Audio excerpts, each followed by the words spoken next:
alam ko na, i-message ko na lang, thank you kasi nandito ko, kasi dream ko talaga maging singer. So maraming salamat. Kahit pala sa Christmas party na to, kasama ko kayo. So feeling ko, singer na ako. Sample lang yan, sample lang. Hindi lang, grateful lang talaga ako kasi isa yun sa talent ko talaga na i-dream ko kay Lord. Parang kung magkakaroon ako ng second life, face detection. kukunin ko yun. Kaya, yung mga talent na listen guys. Kaya ko lang si Resi. Listen guys. Kaya, siguro yung message ko na lang, yes, is para sa, yung sa katulad ko, na nangarap ng talent na meron na binigay sa inyo si Lord. Diba? So, kaya, proud ako sa inyo guys. Yes, that's, gamitin nyo siya kasi may mga tao na gusto yung meron kayo. Pero, yun lang. Thank you guys. Okay, Stevenot. Alright, so hello, are you looking at me? Yes. Ayan, so mga kapatid, I just wanna acknowledge everyone. Thank you for coming here tonight.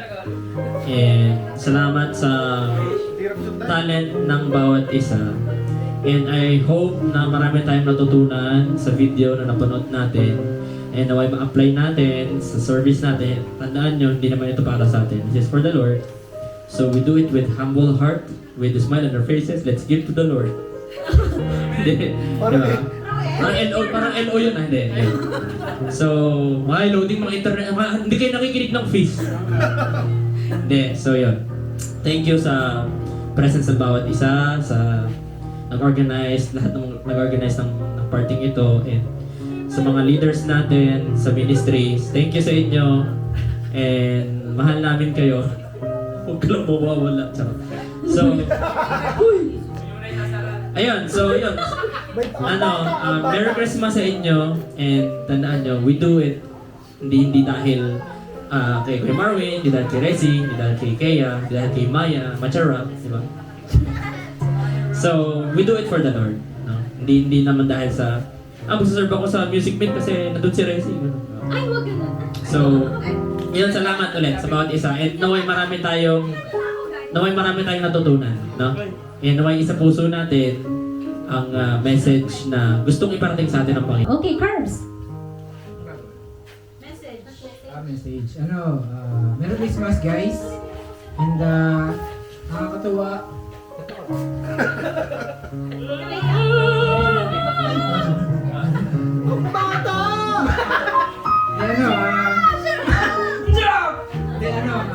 Nakaka-inspire ang Music Mint kasi you guys are everywhere sa worship, sa mass. Lagi kayo nandun. And kayo din yung nagbibigay ng inspiration sa isang kagaya kong baguhan sa ministry. Sa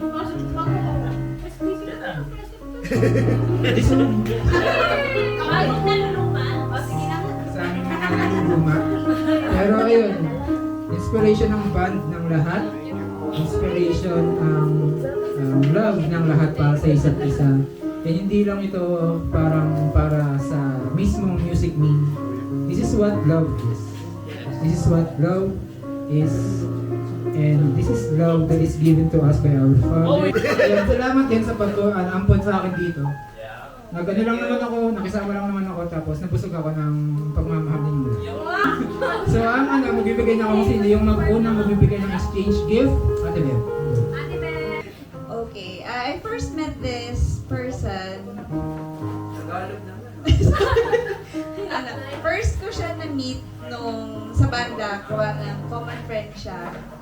Ng asawa ko, ni EJ. And Maaling kay Junelia, kay Gigi. and hindi ko na-expect na magiging part siya and yung wife niya ng server. Ayan. Ayan. So, wish ko lang is yung dedication niya sa family, being a good example sa ministry, being a good, wag na, given na yun eh. Magaling siya sa instrument niya. Ayan. And yun sa service, yun. He set an example. He set the tone when it comes to service din. Nakita namin yung breakthrough sa kanya. And yung prayer sa kanya na wife niya is talagang very evident talaga. Ayun. So, I just pray for more blessings, success, and continue sa service. So, another than Brother Gibbs. Kung hindi niya kami invite sa feast. So, May nadala ng kaluluwa. yung napaka-random lang kung sa hindi kasi alam ng iba. Napaka-random lang na nung week na naghahanap na kami talaga ng wife ko, ng family ko, ng community, kung saan kami sisimba. And ang random lang kasi biglang isang Saturday, parang isang Saturday, nag-send siya, sabi niya sa amin, kung sisimba kayo ng Easter Sunday, kumbaga dito na, so sa iyo. So ang tagal na namin talaga magkasama sa banda, ayun, na hindi naman niya kami ini-invite. So, ayun. So, Junel, thank you kasi in-invite mo kami. And, kumbaga na, dito na rin kami sa community. So, Merry Christmas. Ito, hanga ako dito sa babaeng to. So, una-una, panganay din siya, tapos laging busy pero laging may time sa sa community. Palipat-lipat ng ministry. Tapos, isa sa mga nag-inspire sa akin magtuloy dito sa feast. Kahit na medyo masungit. Pakitanggal yung medyo, bro. Pakitanggal. Pakitanggal nga yung medyo. Pakitanggal medyo. Parang nagdidilim pa na yung ingko rito, ah. Ang nakalagay dito sa pangalan, Resigunda.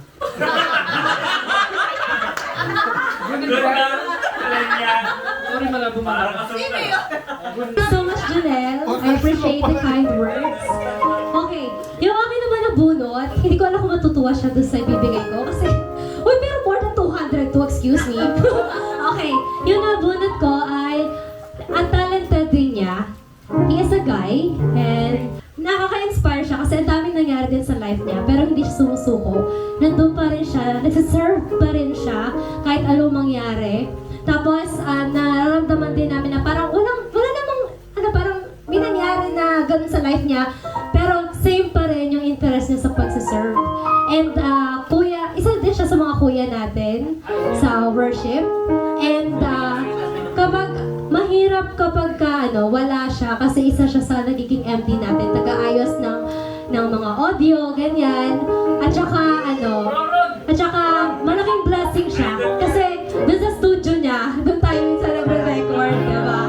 Kaya, kuya, alam mo kuya, Kuya AJ, nakaka-proud maging friend mo. At isa ka din sa mga pinagpe-pray namin. So sana sa mga nangyayari sa life natin, huwag tayo susuko. Bago ka na ba? Ito naman, napaka-ano naman to. So, at saka akala namin tahimik siya, pero nabubuli na pala siya. So, Kuya AJ, we're so proud and we're so blessed to have you here in the Feast and Palos. Kuya AJ, kahit nandadaya ka. Kung hindi mo gusto yung gift ko, balik mo na lang sa akin kasi gusto ko. Yan.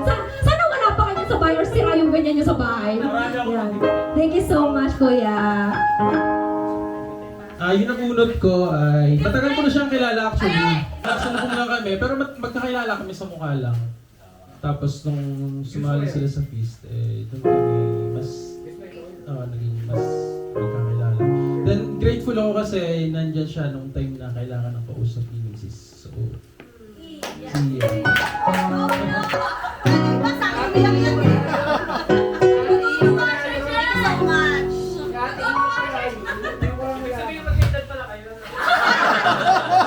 Yun lang. Sorry ha. Nilaglag eh.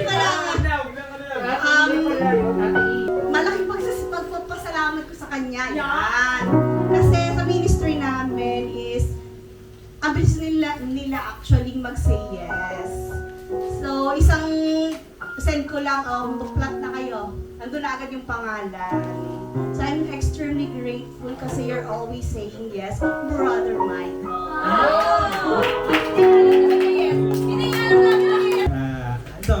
Grateful ako kasi first time ko narinig yung boses niya nung JE. Hindi ko pa nga sure pero hindi ko rin alam kung lalaki or... Basta may laban ako. Kasi grateful ko siya, dun ko siya unang narinig and na-feel ko yung presence ni Lord dahil doon sa moment na yon. And yun nga, kay Meme, yan. Grateful din ako kasi feel ko mas tuturuan niya ako dun sa choir and mas Oh.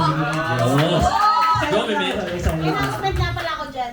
Kaya pala hindi. Kaya nga pala ako. Ikaw ang sabi ko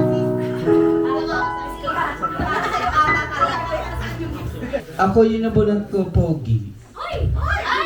Kaya bet ko nung nabunot. Hindi. Meron kami kasing pagkakataon yung talagang doon ko naramdaman yung closeness namin. Kasi there is a time na meron kaming iniintay na desisyon. Yung sa pag-iintay namin, yun, holding hands talaga kami dalawang ganun. Tapos nagpisilang kami ng kamay. Basta. Hindi. Yung last description ko, artistahin.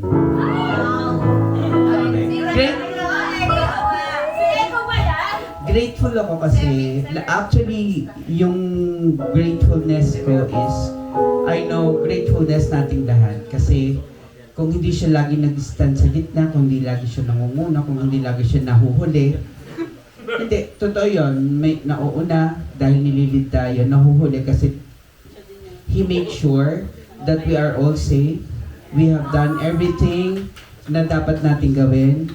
Tapos, pag meron tayong hindi nagagawa or may mali tayo, He approached us in godliness way. Yun. Tapos, dependable, of course, in every aspect. It's literally in every aspect. Hanggat kaya niya, in every aspect of your life, ibibigay niya.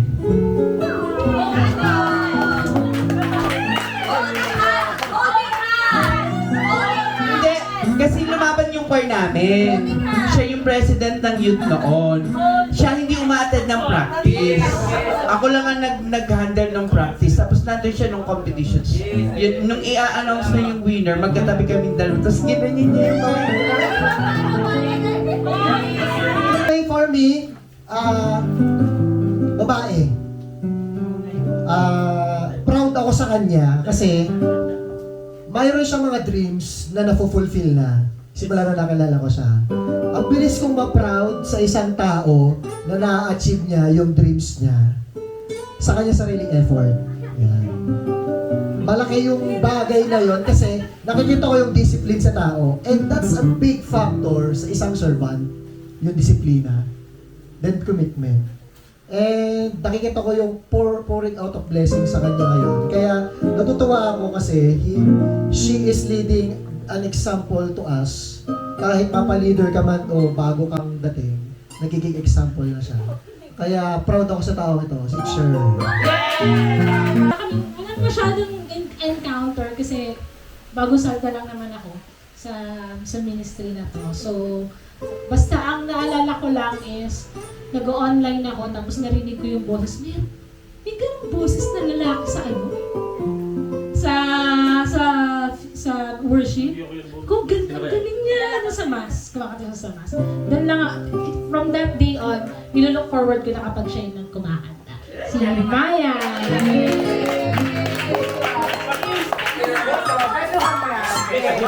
Yung hair mo! Yung akin naman basta matagal ko na siya kilala, tapos yun nga, matagal na kami nagkasama sa, parang lang, ilang years na ba ako dito? Four halos. Pandemic. Yun. So, sobrang thankful ako sa taong to. And yun nga, para mas, para mas ma-encourage din natin yung isa't isa. Yun lang. Tulungan tayo lahat, parang gano'n. So yun nga, tapos iniisip ko,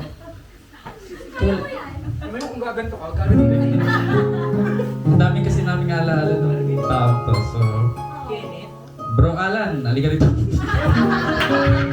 Kahit ngayon lang tayo nagkita. At ngayon lang tayo nagkasama. Merry Christmas! Bagong-bago, ating kaibigan. Sana ma-encourage si bro. Sana ma-encourage si bro na mag-stay sa ministry. May nag-assume na matagal na. Kanina pa ako nag-iisip ko sino? Nakatanggap na ako. Yan, bro, hindi ko matanggap yun. Tagal mo na pala sa pandemic pa. Yung sa akin naman po ay bago ko lang siyang kakilala. So, yan. Bago ko naman talaga. Kaya nga. Nakikita ko siya sa isang tablo. Tapos, hindi ko napapansin na, yun, sobrang bait and supportive nitong tao. So, ang nabunod ko po ay asawa ko.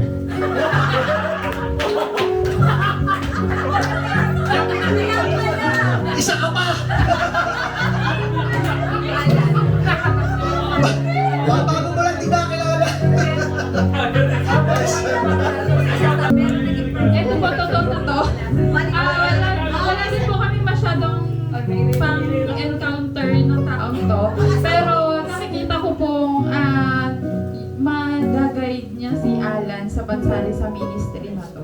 And sana, looking forward po kami ni Alan na mas matagal pa kaming mag-serve dito sa feast at si Ate Kaya. Sigurado kang bagagay? Yung mga gifts natin, wag muna natin bubuksan. Sabay-sabay natin siyang bubuksan. Hindi ko alam kung paano bubuksan yung kay Ate Kaya, pero mahirap hulaan yun. Pero sige, tingnan natin kasi makakabunot. Seryoso. Hindi. Kailangan magseryoso dito kasi itong servant na to ay since day 1 hanggang ngayon, parang ikaw na lang yung mahihiya. Kasi yung pagsuserve niya is wala siyang hinihinging kapalit. Wala siyang, never mo siyang makikitang napagod.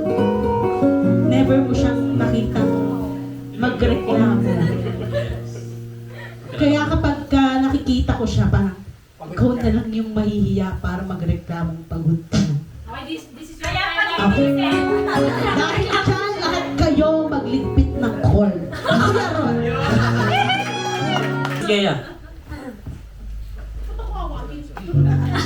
May ka na! Kina. Thank you sa description! Ang namin in-invite ko yun! Grabe! Napakaganda naman ang iyong pagkakadescribe si Sabi. Oy! Isa lang masasabi ko dyan. Alam niyo kung ano? Ano? Wow, ang galing. Thank you muna kay Kuya Ron, dun sa gift. Tapos ano po, ito na yung gift ko po. If I were to describe this person, Communication yan. kasi this person is one of the sweetest souls na nakilala ko dito sa Feast. And na-appreciate ko yung patience na pag may tinatanong ako, pag may kailangan ko ng guidance. And yung tao na to, na-appreciate ko rin yung pagiging gentle niya every time na kailangan ko ng guidance pag may tinatanong ako. And I pray na today may balik na yung golden voice ni Ate Sa. Okay. Ayan, bumabalik siya. Okay. So, etong person na to, Ang hirap seryosohin, sis! Parang may manok. Parang may naapakan eh. Okay, game. okay, game. Very perfect tong gift. Yung mukha na rin. Very perfect tong gift na to para sa kanya. Kasi every time na may kailangan tayo, kahit saan yan, kahit gaano kalayo, he's always willing to go there. He's always willing to go above and beyond. He's always willing to go an extra mile. Even if he's not asked or even if he's asked. Itong servant na to, sobrang reliable niya and dependable niya. And I can see na he has a bright future. I can see bright future. I can see na sobrang magiging. Actually, he's already a great servant leader. And now he's leading at his young age. He's stepping up. And we're very, very much grateful for you, Josh. Joshua! Yan po.